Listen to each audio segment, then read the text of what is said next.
Hi and welcome to Tactics. This is an introduction into analysing attacking corners. We're going to be taking a look at all 20 Premier League teams and the defensive structure and how we can exploit the space or the free players that each team leaves. Before we go on to how defensive teams structure their setup, we're going to take a look at how the attacking teams plan their corners.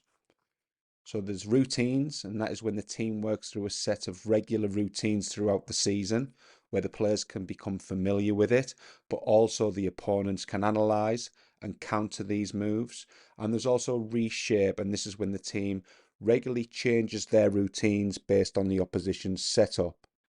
The advantages of reshape is we can identify weaknesses in the opposition's structure, and the opponent can't pin down one regular set play, but we need to communicate the changes to the players as the details will be different with each set play.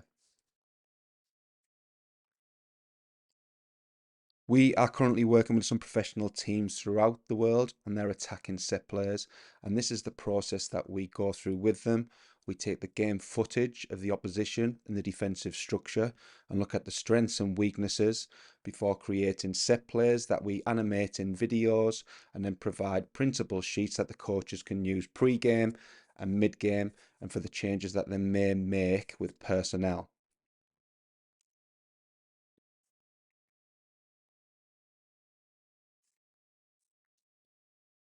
So in this intro, we're going to focus on the 20 Premier League teams.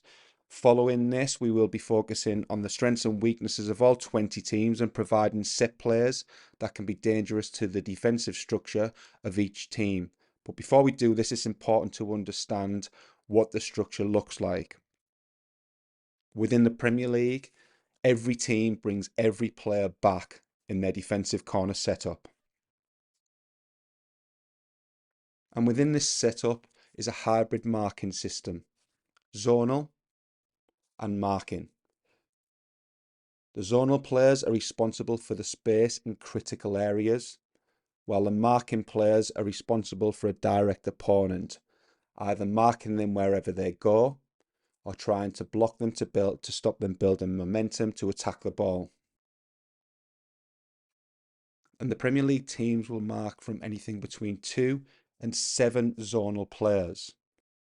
The zonal players are there to protect the critical spaces, and the critical spaces are usually in and around the goal area.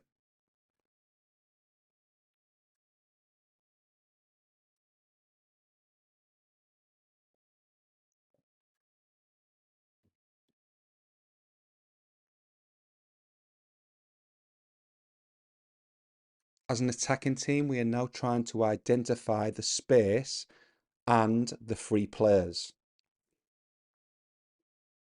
Now, as the attacking team, of course, we've got the corner taker and the goalkeeper. On top of that, we'll usually leave a +1 on the defensive line. So in this case, because every player is back, we will have one player in a defensive position.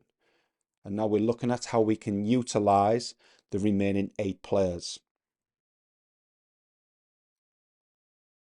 So every team in the Premier League marks with at least 2 zonal players. If we have 2 zonal players, it means that we don't have any free players, so unmarked players, apart from the corner taker and the player in the defensive position. With 3 zonal players, we now have 1 player unmarked. In this case, you can see the number 10. The opposition would probably split on the edge of the box, but that number 11 is still connected to 1 player and not 2. With 4 zonal players, we now have 2 players unmarked. We can see the 10 and the 6. And so on. We go with 5 zonal players, 3 players unmarked. 6 zonal players leaves 4 players unmarked.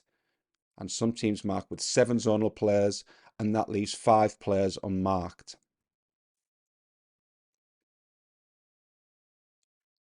When watching games, you may see one of these 5 players moving around the 6-yard box, and it looks and appears to be as though they are marked. because there will be near zonal players, but these zonal defenders will stay in their structure to defend the critical spaces and not follow these players around the pitch. So within each Premier League team, we'll be looking at how we can exploit the space that the teams may leave by not marking zones or exploiting the free players that they leave when they are putting overloads in zonal areas.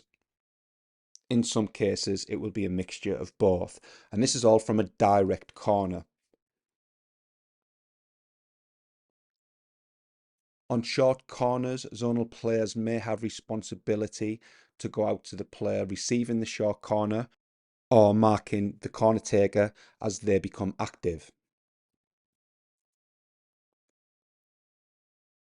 Each Premier League team does this differently in terms of who comes out for a short corner.